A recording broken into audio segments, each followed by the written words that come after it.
Welcome to today's webinar, Risk Assessment and Understanding the Marketing System. I'd like to introduce today's presenter, Dr. H.L. Goodwin, the Senior Economist and Food Safety Director at the Indigenous Food and Agriculture Initiative. Dr. Goodwin is a professor and poultry economist at the University of Arkansas in Fayetteville, a senior economist and food safety director at the Indigenous Food and Agriculture Initiative, and the director of student networking and curriculum enhancement for Bumpers College. He joined the faculty of the University of Arkansas's Center of Excellence for Poultry Science in Agricultural Economics and Agribusiness in December 1997.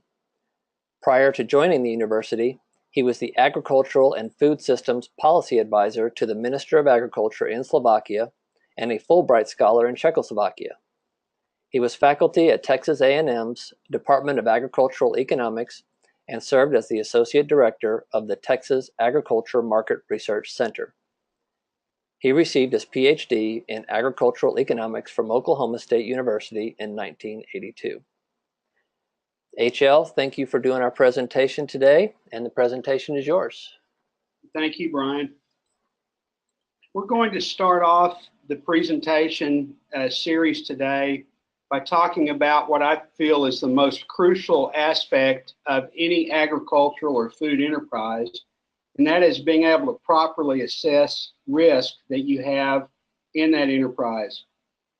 And to understand that, I want us to talk first about risk, so we're going to view together a short video clip. It may be familiar to many of you, and then we're going to talk about what risk is and what risk is not.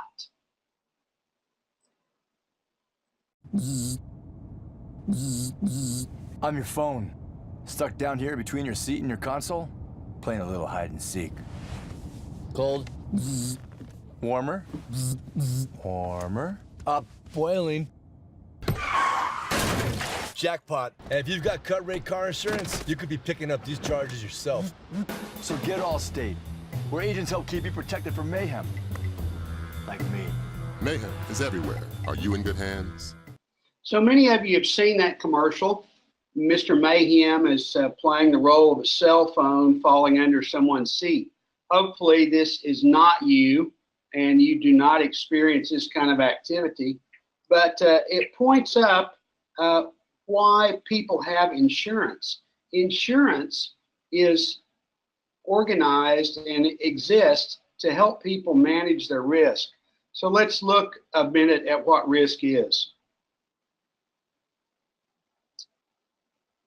Anytime you can assign a probability of something happening, whether it's damage, injury, loss, or anything negative that might occur from an external event or vulnerabilities that you have internally in your business, that's when you have risk. And if it can be avoided by preemptive action, that is really the pure definition of risk. Now, many of us think about all different kinds of risks each day. Many of us experience risks that we never think about at all. They don't come to mind as risk.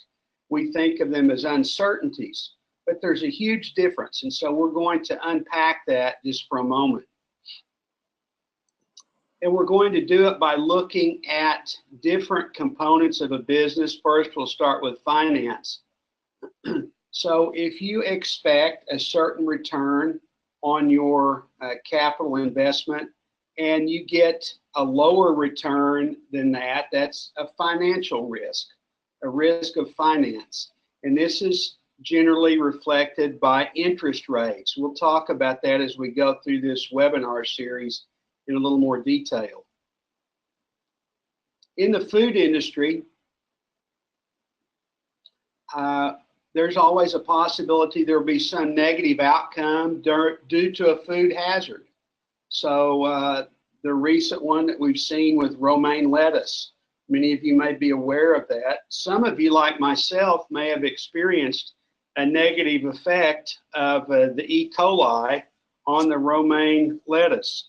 Unfortunately, I had this unpleasant episodes following that, and I haven't eaten any salad since then. So there's a negative effect on me, but the negative effect on the food industry is a drop in in romaine lettuce consumption. And we'll see that play out through time until people begin to forget that this occurrence actually happened, and then they'll start consuming the product again.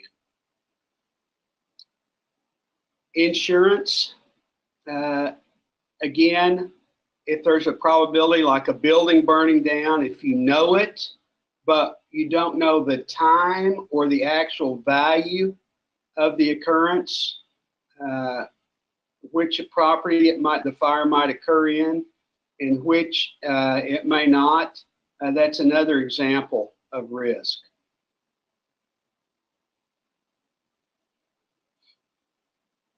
Securities trading, the stock market. I don't know if you see the news every day and you watch the stock market movements up and down, up and down.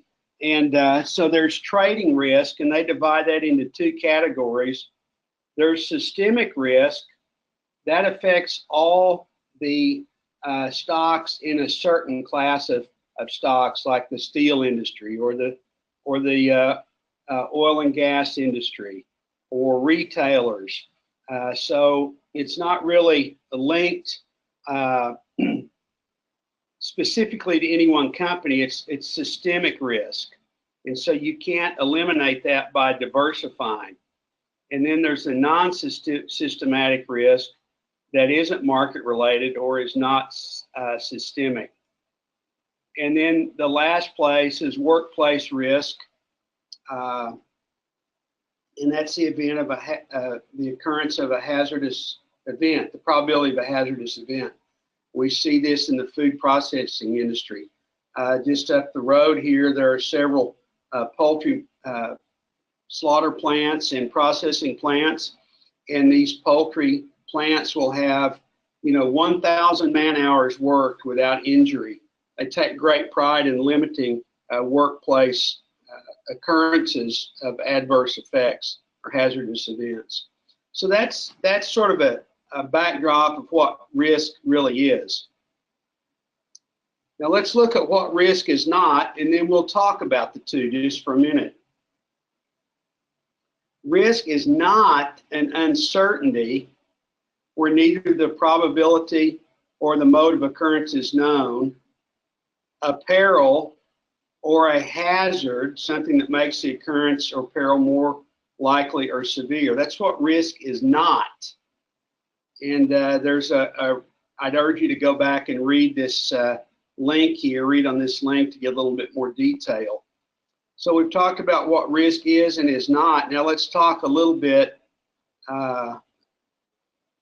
about risk tolerance. Before we do, let's sort of abstract from this. Let's go back to this slide about uncertainty. Many people think that weather is uncertain, but in fact, weather is a risk. Why is weather a risk? Because we have lots and lots of historical data on how much it rains, which day, what the temperature is, which day, so we can calculate probabilities of weather. Now, whether that occurs or not, we can't really know, and we can't know really the severity of it, but we can know the occurrence of it.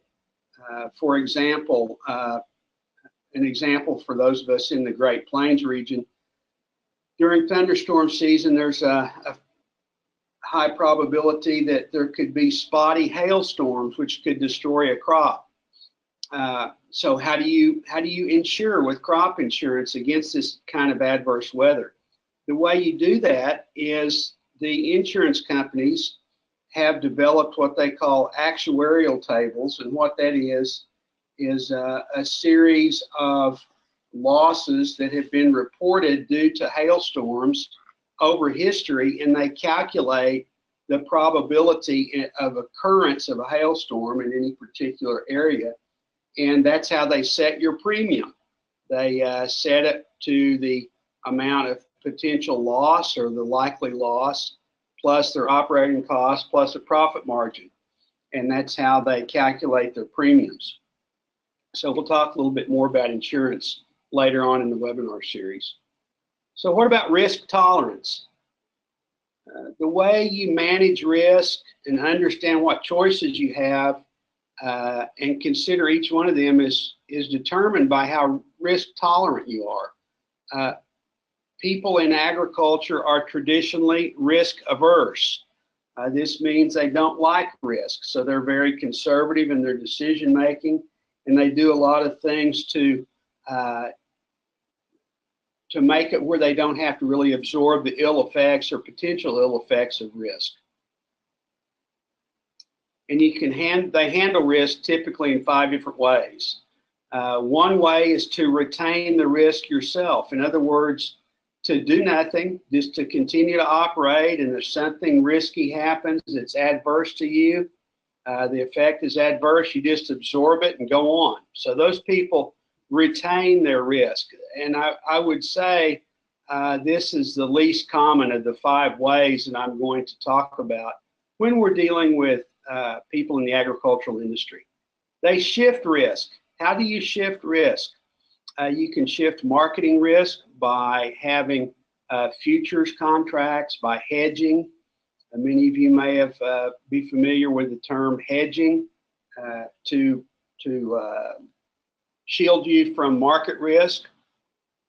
You can shift risk of price changes by forward contracting. You take on some of that yourself and you shift some of it to the person you contract with. So that's a way to shift risk. You reduce risk. Reducing risk is often done by diversification. If you have a single crop or a single livestock enterprise, if something happens either through probabilities of risk or through uncertainty, like a change in government policy or economic conditions around the world, and you only have one activity and it hits that particular sector that you're producing in, you've got a really big problem. So many people reduce risk by diversifying their operations, having multiple crops, being involved in different kinds of things, maybe further processing their products, and so on. You can self-insure. Most people lack the discipline to do this. It's a pretty effective way actually to handle your risk. And what you would do here is anticipate what your risk might be and save the funds in a separate account to help you if you get in a situation where you need to recuperate losses. And the last way is to avoid risk, and there's not much of a way to do this unless you don't operate in the business at all. The best way to avoid risk is to work for someone else and let them insure you. But many people that want to be in agriculture, this is not an option. So there are 5 basic areas in agricultural production that we need to think about as types of risk. And we're going to go through these and talk about them in some detail. The first type of risk, which most of us are familiar with, is production risk. You plant your crop, and whether it rains or not, what the temperature is at different times, let's say for instance, corn. If corn is in the silk phase and it gets very hot and dry, your production risk is very high, because what will happen is you'll have a lower crop because of the weather. So production risk is something people are familiar with, and we'll talk about these in more detail. Marketing risk, this is the risk associated with price, and that's dependent upon the factors of supply and demand. So marketing risk is another type of risk that we face. Financial risk, what happens to interest rates? What happens to the velocity of money? Is there overall inflation, deflation? What's the global economy like? What's the economy in the country? So that poses financial risk. Legal risk. What is your risk of being sued or being fined or being perhaps closed down for a period of time for violating some legal aspect? And typically it's regulatory, but it could be injury related, it could be liability related, and we'll go through these things again in more detail. And the final one is human resource risk. The risk of actually employing people is very high. The type of people you hire, what it costs to train them, what it costs when they quit, the inefficiencies that you have in your operation, what happens if someone brings suit upon you for a violation of labor regulations or wage and hour regulations. So there are many things that form human resource risk, as well as things like workman's compensation for injuries and so forth. And then there's internal human resource risk within your operation, particularly based upon transition of the enterprise from one generation to the other, and what do you do with estate planning and transfer of your property. So human resource risk is a very large and diverse area of risk that has to be dealt with. So let's start out talking about production risk. And again, this is probably the easiest thing that we can think about. It's the most concrete area of risk, and things in the one area that we anticipate that we've experienced before. So one type of production risk is variable outcomes in production. This poses risk to achieving your financial goals. Hopefully all of us that go into business have a business plan. If we do not have a business plan, we shouldn't be entering agriculture. And I might add that before you form a business plan, you should always sit down and make your personal or family plan, so that when your business gets operative and when it succeeds, you have thought through decisions that make certain that your business serves your personal and family goals, and that you do not wind up being directed by the business you created, because then the business becomes a boss, just like you were working for someone else, and many of us don't want that if we go into our own business. So I digress, and we'll talk more about business planning later on.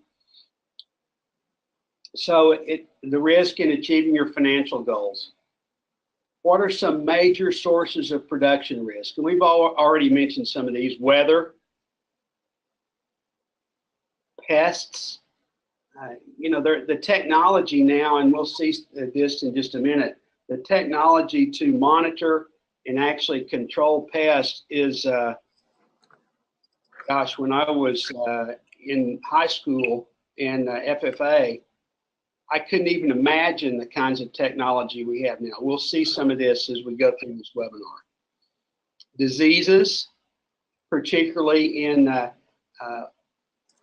animal production, but also in certain types of crop production. Soybeans and rice have a lot of diseases. If you're involved in tomato or pepper production, there are a lot of diseases. Blueberries. So diseases are a big issue. Technology is a source of production risk, and typically new technology is a way to lower your production risk.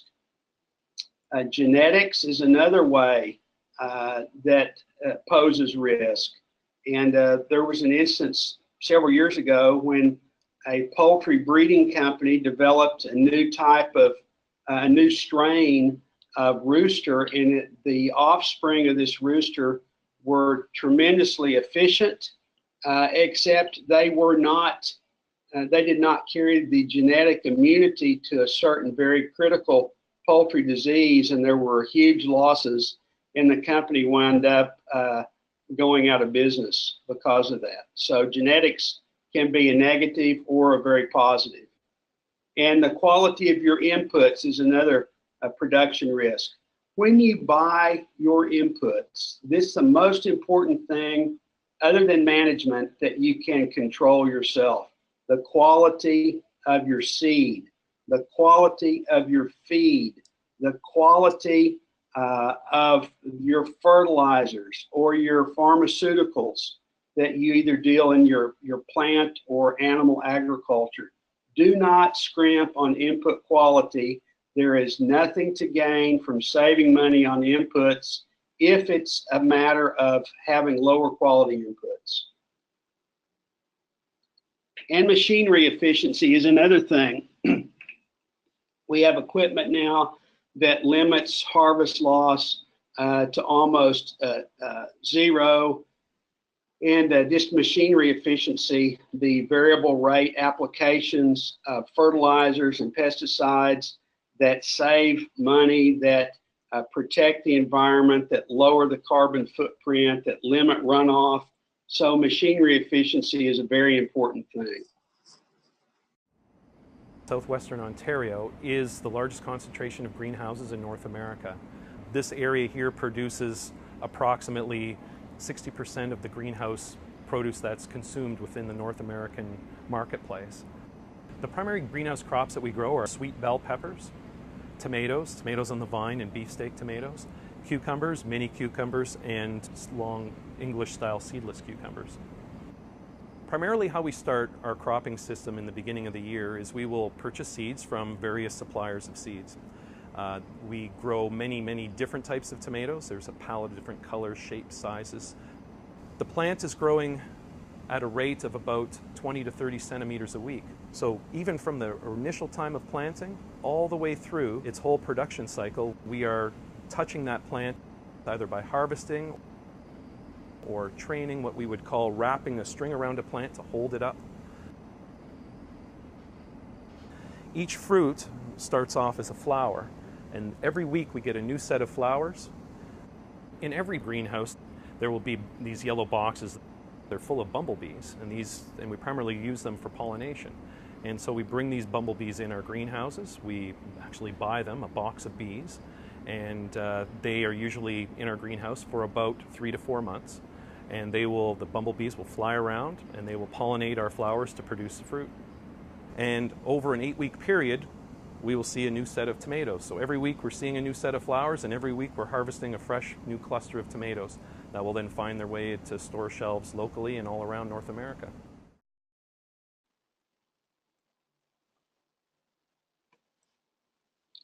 So what are some other production risk tools that we have at our disposal?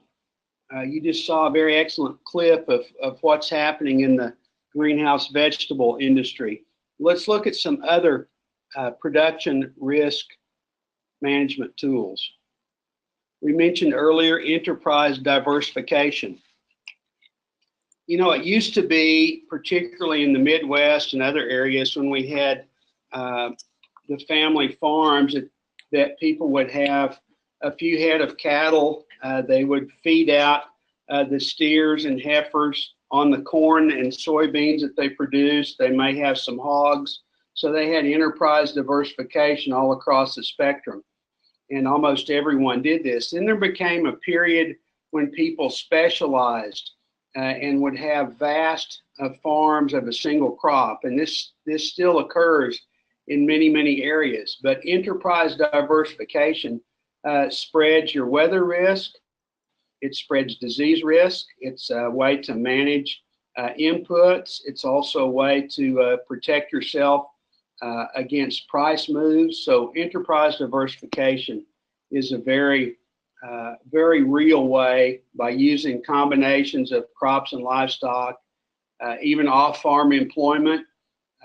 Almost everyone in Oklahoma, where I was raised, had off-farm employment. Either one or both of the spouses had off-farm employment to supplement their income from their farm.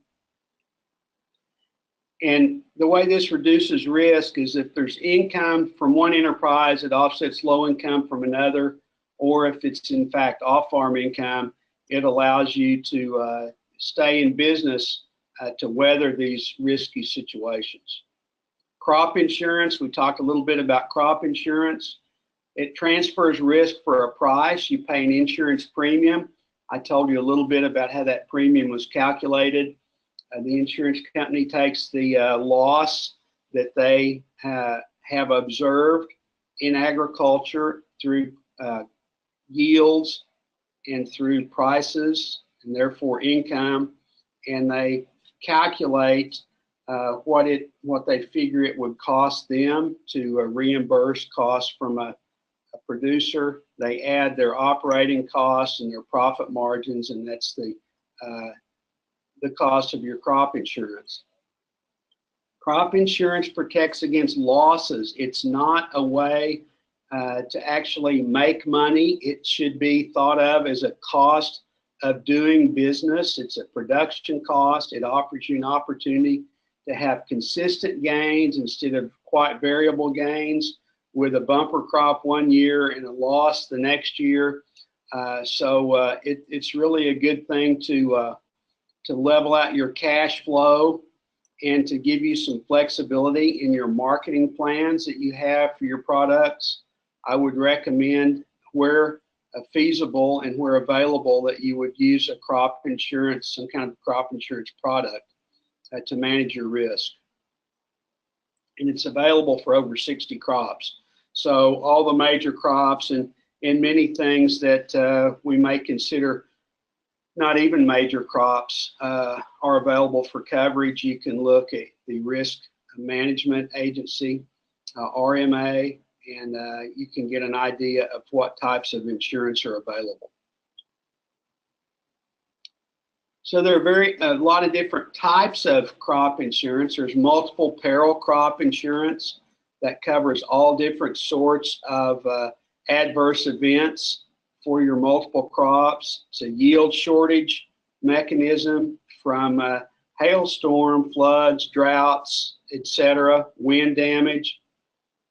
There's a crop revenue coverage, which protects against yield loss and price loss that may be different than natural disasters.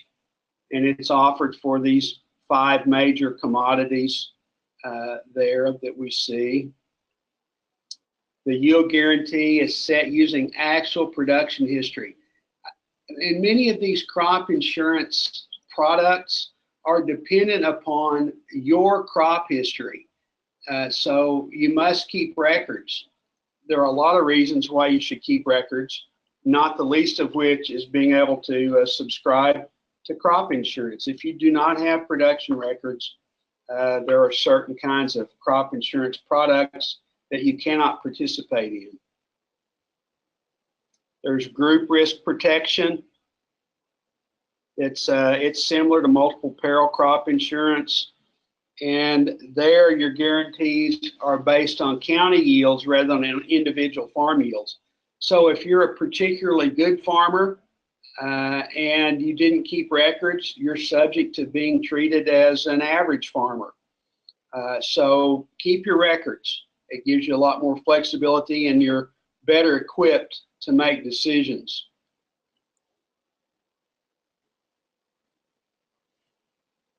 There's catastrophic risk protection.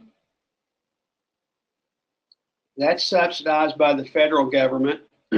Most of these are actually carried by individual carriers, but some of them are subsidized by the federal government. There's non-insured assistance program, so-called NAP insurance, and that's available for non-insurable crops. Many of your specialty crops fall into this category.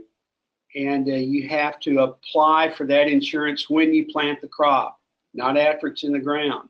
Have your information together, contact your FSA office, get some information on that, and apply for it at the time of planting. Other production risk tools. There's contract production.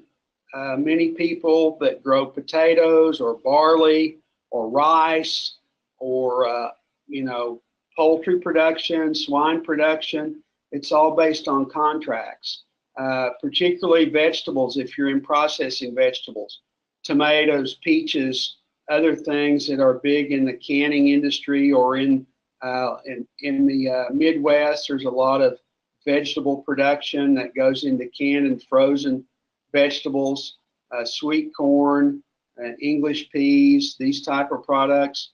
This is done on contract. Many times the contracts are vertically integrated, particularly in the instances of barley and hops for beer, and in the poultry industry and the swine industry, where there are production contracts between the producer and the ag business firm.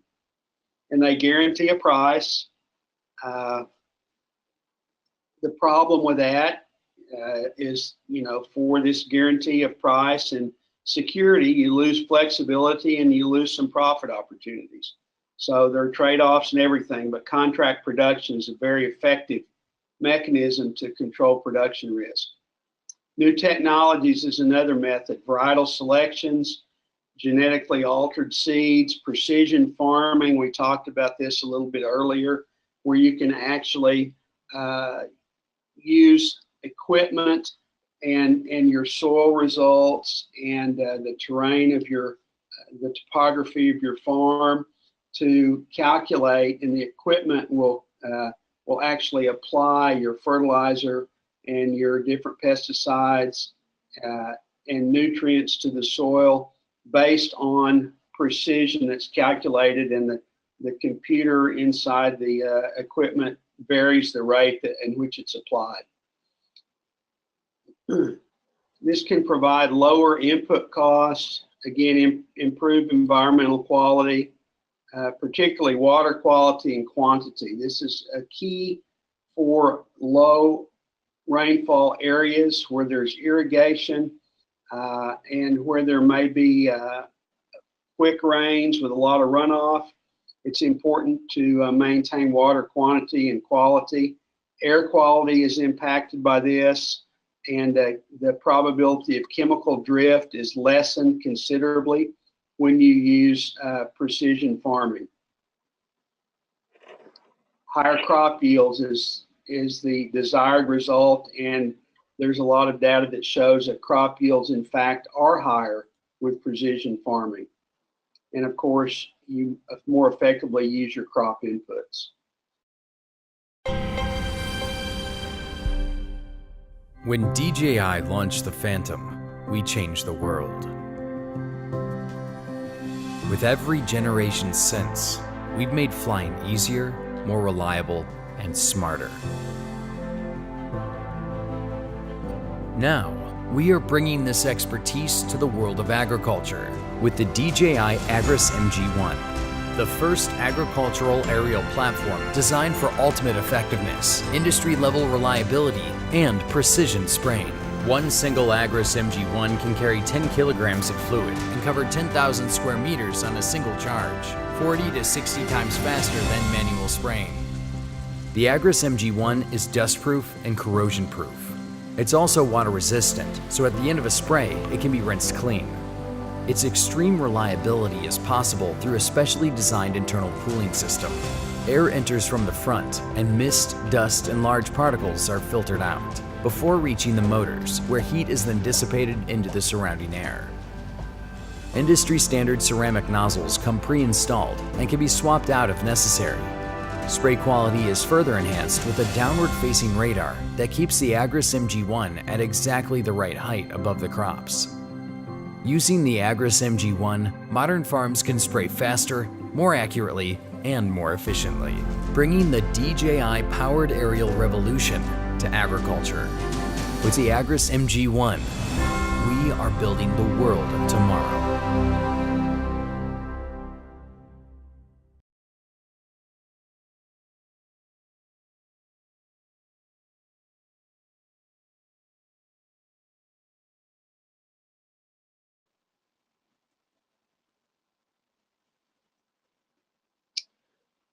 So now we've had all those illustrations of managing production risk. Let's look at managing marketing risks.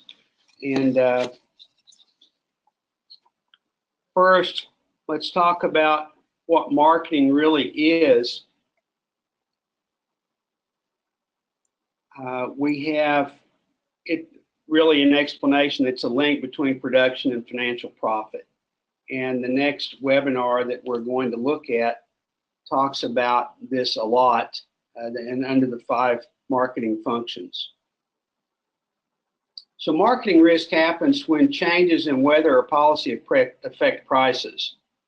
And so you can manage this risk as long as you're well informed and have a balanced marketing skill set. So that's what we're going to talk about here in the rest of this section on marketing risk. Managing market risk begins with a plan. We talked about this earlier. You've got to have your personal considerations first and foremost. Know the level of risk you're comfortable with. If you're not comfortable with a lot of risk, you shouldn't enter a risky production area. I might add here, though, that there's something called the risk-reward curve, that the more risk an activity involves, the greater the payoff if the payoff occurs. Problem is, it doesn't occur as frequently as lower payoffs that are less risky.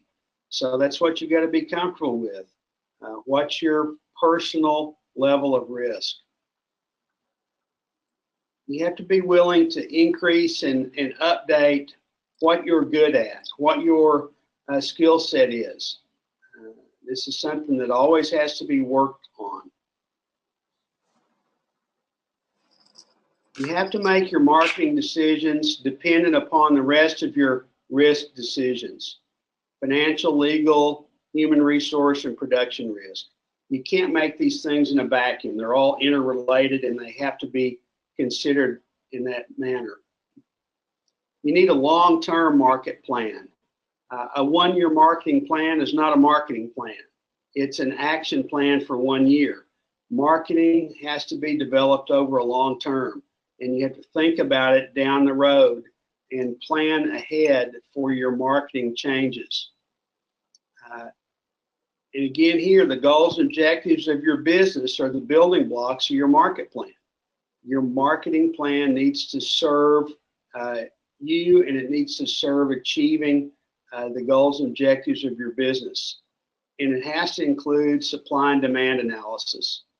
There are a lot of products that come and go, and unless you're exactly timely and hit that 1 year when you can make a lot of money, you're not probably going to do very well. You need a long-term supply and demand analysis. You have to be aware of what's going to happen down the road and figure that in. And also you have to look at prices received in the region.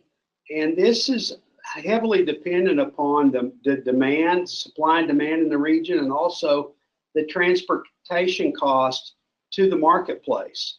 The more remote your operation is from larger markets, the lower your price is going to be, because the product has to be moved to the market. It has to be refrigerated, perhaps, in transportation to the market. It has to be stored and transported and handled. And so the further you are from the market where it's consumed or processed, the lower your price will be, because these other costs have to be covered in the market chain.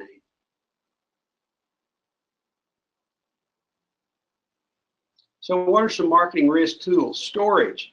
How many of you know that the lowest price for a farm commodity probably of the entire year is at harvest? Why is that? Because everybody's harvesting their crop, and there's a glut of supply on the market, and unless you're willing to store that, you'll take the cash price at the time and defer that profit that can be made through storage to others who are willing to store the crop. That's a basic marketing function, and again, we'll cover this in more detail in later webinars. But storage is a key thing, and I might mention here, by the way, that Farm Service Agency has grants and loans to help people develop on-farm storage so that they can participate in that possibility for profit. Cash sale is a way to spread your risk tools to spread your market risk. It's another tool. And what I mean by this is having a blend of cash sales to handle your cash flow issues, but also using that in combination with some of the other tools we'll look at, like deferred payment contracts. You may choose to sell a product and get paid later for it, and either accrue some interest in that way, or at least have somebody else managing your cash so that you can smooth out your cash flow. Fixed price contract for deferred delivery. You may actually have harvest a crop in October and choose to deliver it in December or February at a certain price, and you can actually lock in that price to pay yourself for your storage fees if you choose to do that. Basis contract. This gets into futures marketing and dealing with the spread between the ask price and the offer price, and looking at how that differs and using basis to offset your risk. And then there's deferred or delayed price contract, price to be determined later in the year. If you anticipate the price to go up, this may be something that you want to look at. And a minimum price contract, this is a lot of people use this. For instance, if you wanted to blend a minimum price contract, a cash sale, some storage, and basis contracting, that would be a very good blend of marketing tools to manage your cash flow and also protect you from downside risk and allow you to make any additional profits from upside price movement.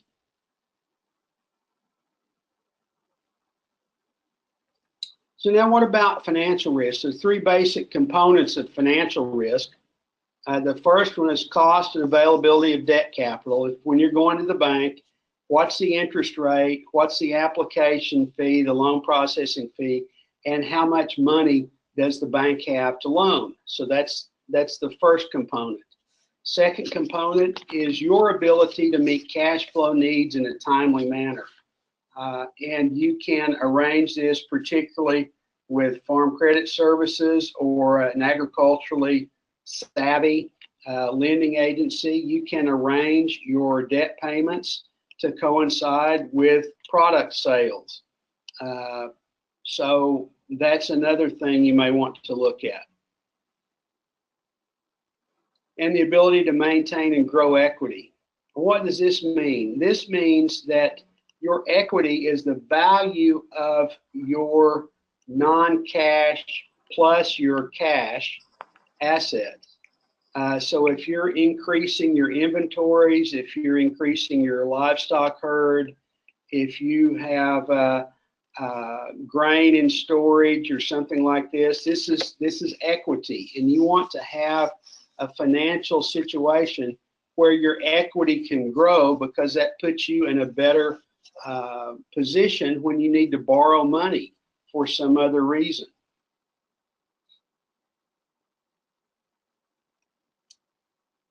What do you have to be able to maintain and handle these financial risk tools? Well-maintained financial records. I cannot stress this enough. If I could say it every slide without boring you to death, I would. You must have maintained records, financial records, production records, detailed labor records if you have other people working for you, legal records. You have to have records.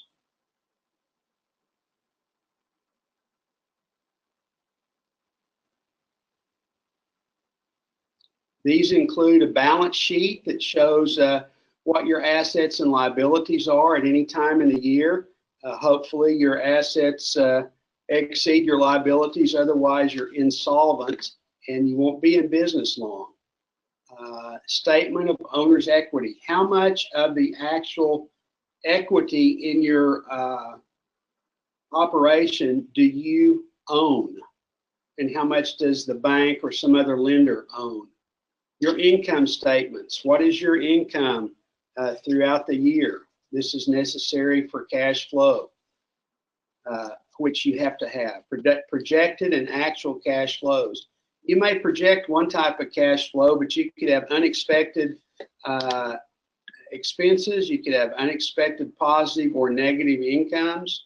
And so you need a projected cash flow and an actual cash flow so that you can, one, figure out how good your knowledge of your business is and how appropriately you estimate your cash flows, and two, to actually know where you stand.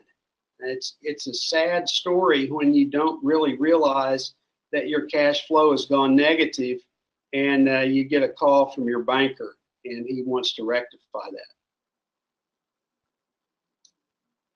Interest rate increase.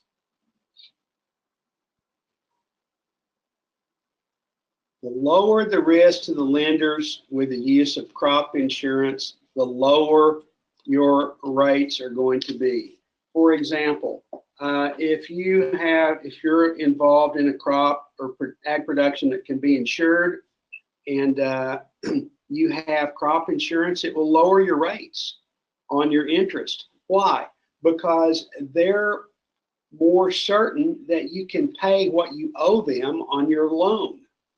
Crop insurance protects you from a loss of revenue, a complete loss of revenue, and makes certain that you can continue to operate as far as the bank's concerned. And most people try to set their crop insurance payment or what they might get paid if an adverse occurrence happened at an amount that would cover their fixed costs so they can maintain operation. Adequate liquidity for sufficient cash flow. This sounds like a mouthful, but think of a campfire.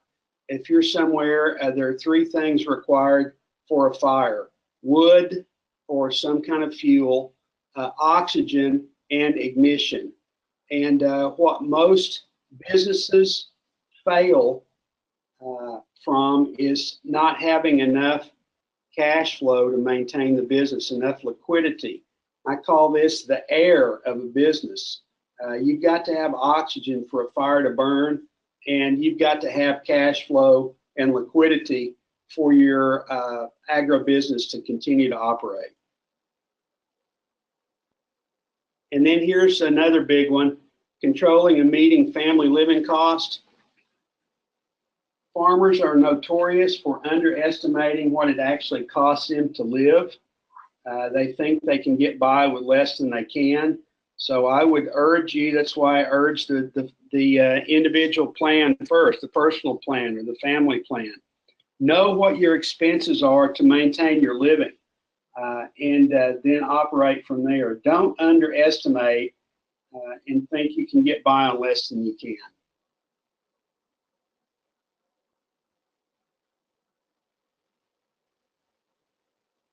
So here's one way that that people can actually manage financial risk, and I'll just let you look at this for a minute. This is taken from the National Chicken Council, but we mentioned contract production earlier. This also happens not just with poultry, but also with in the swine industry.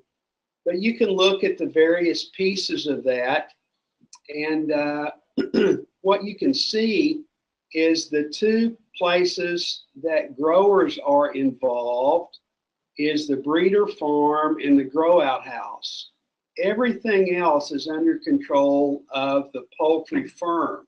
So what this allows producers to do is focus on production management and also focus on their facility management and the inputs, both the chick quality, the feed quality, the breed that they select, the processing and everything else that it takes to get to the final consumer, the feed that comes in, all of that you see in these green circles are controlled by the vertically integrated firm. The two black sort of quadrilaterals are things that growers or farmers contract to provide And then other industries are in these black squares. They're called allied industries. So this is just an example of management of production, marketing, and financial risk that has worked very well for the poultry industry. And the same system is set up for turkeys, and a similar system is set up for an increasingly larger proportion of the swine industry. So that'll give you an idea of the different, these first three components of risk and how they're managed under a business organization. So now legal risk. My colleagues here in the Indigenous Food and Ag Initiative, many of whom are lawyers, love this area. However, I only dedicated 2 slides to it because it would take a lot longer than we could ever manage to provide. So I just want to give you an overview on what legal risk is, make you aware of the issue, and urge you that if you need management of legal risk, you need to seek a lawyer's advice and hook up with one, because they are the only ones that are suited to actually manage this legal risk. Legal risk is in everything you do on the farm: marketing, production, finance, human resource. You've got contract risk.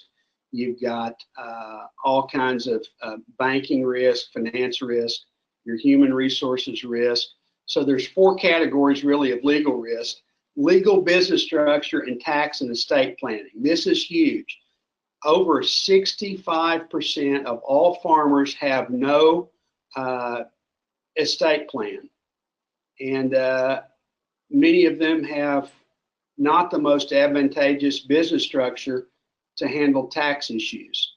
So this is a big need. Contractual arrangements. I would advise not entering into a contractual arrangement without seeking the advice of a lawyer. Many of these contracts are not the plainest thing that anyone's ever read, and it just makes sense to have a lawyer look through them to make certain. It's well worth the expense. Tort liability. This is a fancy word for how can you get sued and how much can you be sued for and under what conditions. So that's certainly a legal risk. And then an increasingly legal risk is statutory compliance, including environmental issues. Food safety is another issue that we have to deal with. So are you complying with the legislation and the regulations that accompany the legislation that regulate any area of your agribusiness?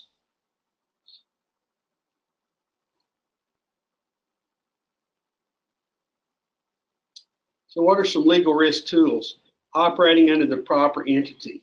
Are you better off being a limited liability company? Are you better off being a subchapter S corporation, a family corporation? Might you want to be a partner in a partnership? So what's the proper entity for you? Written contracts. Wouldn't it be nice if we still had the days of when everything was done with a handshake and everyone's word was their bond? But that's just not the case. And in fact, I think it's better, particularly if you're doing business with friends or family, to have a written contract so there's no possibility for misunderstanding. Complying with statutory mandates, runoff requirements, spray drift requirements, all kinds of things. Tax reporting. How are you doing your tax reporting? How are your payment obligations? Wage, hour, and safety requirements for any workers. Employee discrimination and termination. You have to know what the system is, or you may inadvertently violate it, but it doesn't matter. Ignorance is no excuse in terms of these violations. Pesticide, herbicides, on and on and on. So comply with your statutory mandates, and I cannot urge you enough to have liability insurance. Have liability insurance. Have liability insurance. I've said it 3 times. It's very, very important if you're in any kind of production activity where you may be providing product that could eventually sicken someone. If you have people working on your property or if you have visitors on your property, have liability insurance. And this is crucial both for suits and for environmental reasons. So now let's move to human resource risk. This is the last of the 5 areas.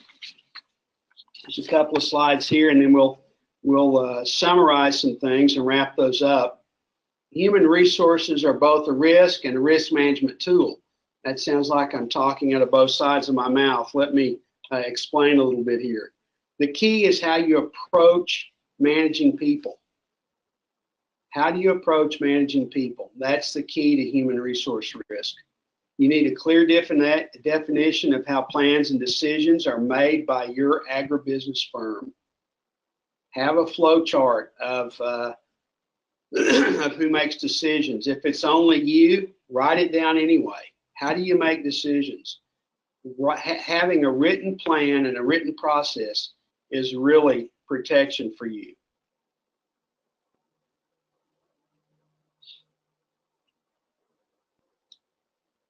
So people management is a human resource risk tool. People are your greatest asset. Manage them with care, manage them with concern, manage them consistently. You need to have job analysis and job descriptions. Again, this is for people who may have other employees. And even if it's a family business, this helps. Have a job description and a job analysis. Keeps everybody on the same page. Take care when you're hiring. Have hiring practices.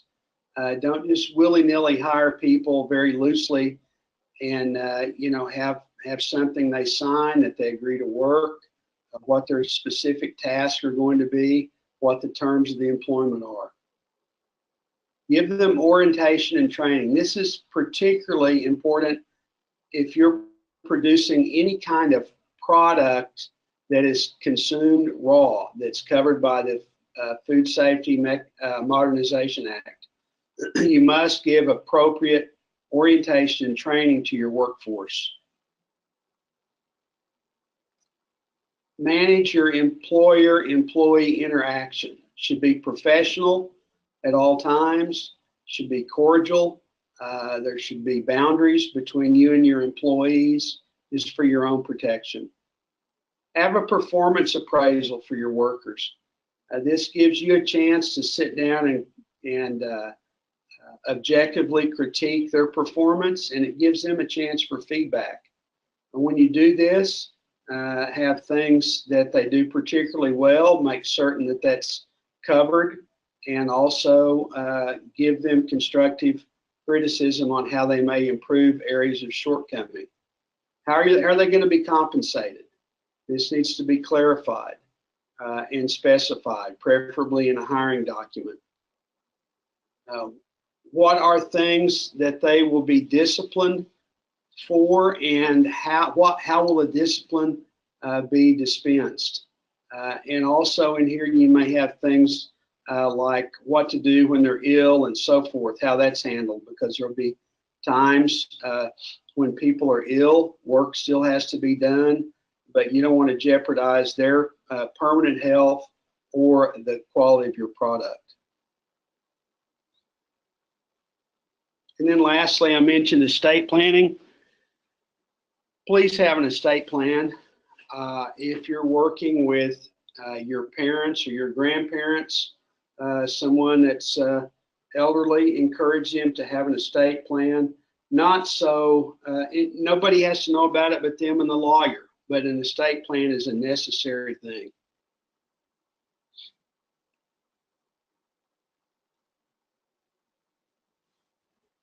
So let's sort of wrap this up. This is your risk management checkup. Are my goals for my operation written, reasonable, and measurable? In other words, did I cover this in my personal and business plan? Are my goals attainable during my lifetime? Have I shared my goals with everyone in the business, and have they shared their goals with me? Have I identified my risk management tolerance? Which risk can keep me from attaining my goals?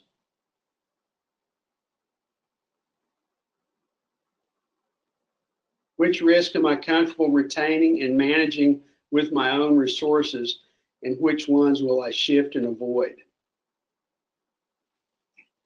So these are your key questions for your risk management checkup.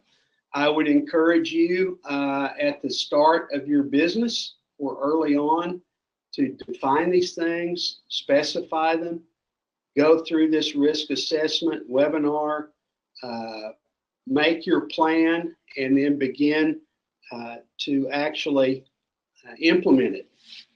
And so I would urge you here at the end of this webinar, if you have questions, please write them down, send them to me at this email, hlgoodwin@uark.edu, and I will respond to them as soon as I can. And I want to end by showing you that there are some internet resources that we've included at the back of this webinar. They're from various sources, many of them from University of Minnesota, from Oklahoma State. These are Center of Farm Financial Management has produced a lot of these things at Minnesota, and Oklahoma State has a lot of very practical things. There's some NRCS soil surveys that are there, and some things from the Ag Law Center here at the University of Arkansas. So with that, I will end this webinar. Again, if you have questions, submit them to me, H.L. Goodwin, and the email is hlgood@uark.edu. And thank you for your time and attention.